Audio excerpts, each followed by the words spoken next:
Welcome back.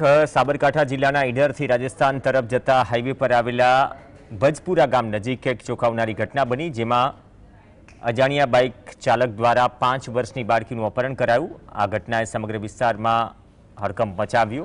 ભજપુરા ગામ નજીકના વડિયાવીર ગામે ખેતમજૂરીનું કામ કરતા કિરીટભાઈ ડાભીએ વડાલી પોલીસ મથકમાં ફરિયાદ નોંધાવી। બપોરના સમયે એક અજાણ્યા બાઇક ચાલકે તેમની 5 વર્ષની દીકરીનું અપહરણ કરી ફરાર થઈ ગયો હતો। આ ઘટના ભજપુરા ગ્રામ પંચાયતની આસપાસ બની હોવાનું જાણવા મળ્યું, જેના કારણે સ્થાનિક લોકોમાં ભય અને આઘાતનો માહોલ છે। એકલો પરત ફરેલ અને તેમાં તે અહીંયા આવી અને બાળકીને ગાડી પર બેસાડી અને વિજયનગર 3 રસ્તા બાજુ જતો રહ્યો હતો અને ત્યાર પછી એના બાળકીના પિતાશ્રી 5 મિનિટ પછી ઇકો કારમાંથી અહીંયા પંચાયત આગળ આવી અમને જાણ કરેલ અને અમે પંચાયતના આગળ સીસીટીવી કેમેરાની મદદથી અંદર સીસીટીવી તપાસી અને તાત્કાલિક ધોરણે વડાલી પોલીસ સ્ટેશનને જાણ કરેલ।